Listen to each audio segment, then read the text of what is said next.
Factor the polynomial completely. 4t to the third plus 32t squared plus 64t. Let's first determine if there is a greatest common factor, and yes, there will be one, because we see at least a t to the first in each term. And also, 4 is a factor of itself, 32 and 64. So let's factor out that greatest common factor, 4t.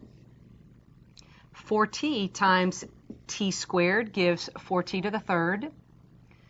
4t times 8t gives 32t squared. And 4t times 16 gives 64t. Now don't stop there. Let's try to continue to factor by seeing if this trinomial will factor. And it looks like it may be a perfect square trinomial. Let's check it and see.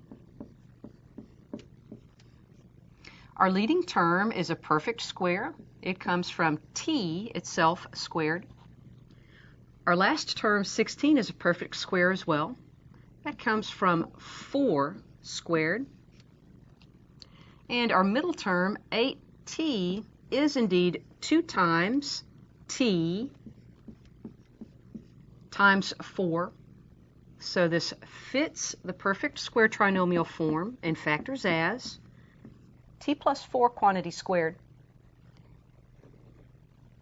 So the completely factored form of 4t to the third plus 32t squared plus 64t is 4t times t plus 4 quantity squared.